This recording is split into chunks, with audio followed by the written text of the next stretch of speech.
And it sounds like the man who has spent his days leading up to this trial hurling Twitter insults, calling everyone else in this case dumb, was actually stupid enough to put that kind of intimidation in writing. Shame on you, from the man who says, so what if his client lied? What's up, everybody? Welcome back to the internet where your cesspool is my jacuzzi. We got some breaking news from Megan Fox today in the Clayton Echard Laura Owens paternity scandal case. Corey Keith, the attorney for Laura Owens who preceded David Gingras, her current attorney, filed an Ethical Rule 3.3 notice of candor with the court. Now I'm going to talk about this new development, but Megan did break the news and she's doing a marathon stream today, so you should go over and check it out. You don't want to miss reactions like this. Oh my God, counsel no longer believes this statement to be true for the reasons outlined in FRA. What? Not to overshadow some of my favorite parts of Megan's streams where Megan interrupts Megan. Let's take a look at this filing. Comes now Corey B. Keith, previous attorney for petitioner Laura Owens, pursuant to the Arizona Rules of Professional Conduct, and the mandatory obligation to correct the record before the tribunal, hereby states as follows. The parties appeared for an in-person status conference on February 21st. During the status conference and while discussing the previous injunction against harassment proceedings from November 2nd, above-mentioned counsel stated Ms. Owens has not lied in this case. She has not intentionally lied to the court. At the time, counsel believed this statement to be true. Counsel no longer believes this statement to be true for the reasons outlined in FRA. So Corey Keith is now on the record saying he believes Laura Owens did intentionally lie to the court. I believe that's in relation to the ultrasound, but we'll take a look here at the deposition notes. I'm going to summarize it for you. I'm probably not going to go through the whole thing because I believe we've seen this before.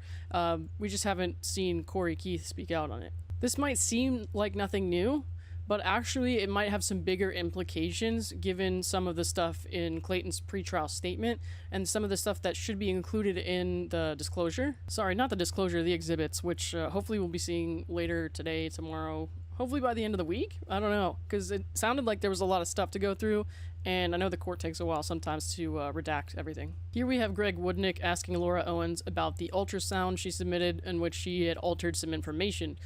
She had not admitted to that at the time. Here, Laura confirms that the ultrasound is from Scottsdale Medical Labs, or SMILE. She confirms that it's her name and birthday at the top of the document. Laura also confirms that this is the ultrasound that was presented by Bonnie Slater in the prior proceedings, so the order of protection against Clayton. Laura says yes, it was, but it was actually from Planned Parenthood. Here she insists it was still her ultrasound, and Woodnick is asking her if she went to a SMILE facility because SMILE is on the top of the document.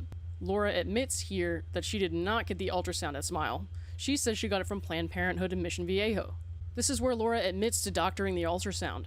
She says she changed the ultrasound to read that it was from SMIL instead of Planned Parenthood because she didn't want Clayton to contact the doctors at Planned Parenthood. Laura says she only changed the top left, the location. Greg Woodnick asks, other than changing the word SMILE on that exhibit, did you change anything? Laura says no. Now that answer quickly changed, as Greg Woodnick asks, this test, according to you, was originated in California. Laura says correct. And Greg asks, and you went in there anonymously? Laura changes her answer a little bit here, saying correct, and I added my name in the facility name, correct. Greg Woodnick says, so we are changing your testimony, so it's not, you originally said you just changed and added the word SMILE, but now under oath you are saying you added your name to it too, correct? And your date of birth? Laura says, yes, I changed the top.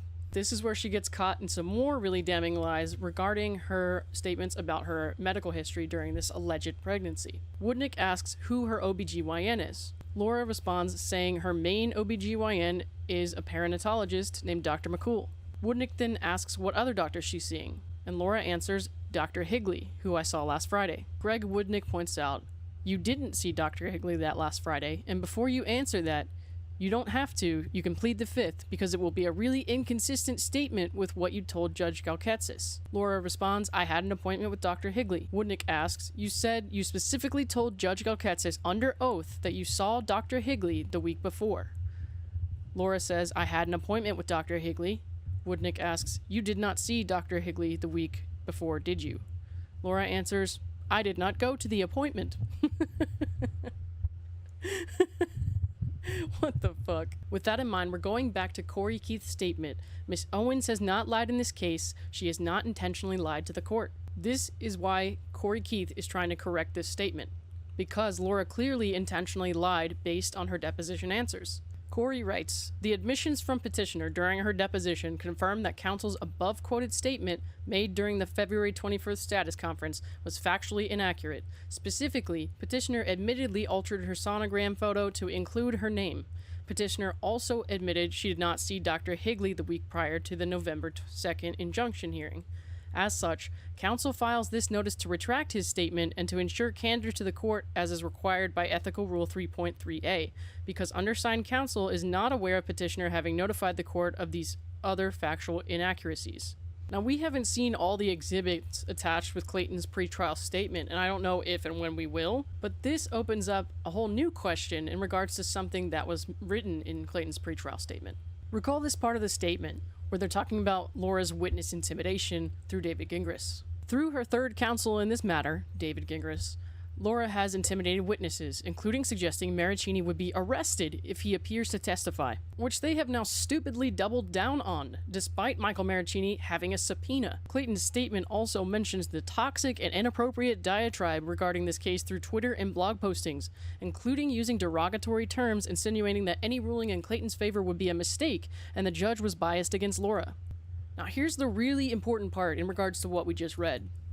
"And appeared to intimidate Laura's own prior counsel, Corey Keith, into refraining from complying with his Rule 3.3 ethical obligations." Listed as exhibits are David Gingras' blog quotes, emails, and tweets, but here's the really important part. There seems to be an email between the current counsel, David Gingras, and the former counsel, Corey Keith. Now, without seeing the exhibits, I can't say for sure that this is true, but it sure as hell looks like David Gingras tried to pressure Corey Keith out of his ethical obligations. And it sounds like the man who has spent his days leading up to this trial hurling Twitter insults, calling everyone else in this case dumb, was actually stupid enough to put that kind of intimidation in writing. Like I said, I can't say for certain, but that's really what it sounds like to me. Now, in some of David Gingras' latest hits on Twitter, he has said that Greg Woodnick is a liar, and also implied that he's just not that smart. And yes, Woodnick did lie to the court about the hand size thing. That's a fact. Any decent, ethical person would condemn that conduct. Greg knew what Laura said in her depo, and he intentionally lied to the court about it. If you think that's okay, shame on you. Shame on you, from the man who says, so what if his client lied? Given this man's client, is he really someone who should be harping on the exact wording? I don't get this one either. All Woodnick had to do was quote exactly what Laura said. There was no need to exaggerate this, but he did. Why? Because the lie fit his narrative better than the truth, so he lied. And that wasn't the only example of this happening. Really sad. We should only focus on exact wording. This from the man who writes off his client's lies as misstatements, like it's no big deal. Pick a lane. Is the exact wording of the description of fake fetal sacs that important? If it is, then I'd like to talk about the exact wording and meaning of, I saw Dr. Higley last Friday, not, I had an appointment with Dr. Higley that I skipped, so that I would have more time to make fake emails and send them to the press.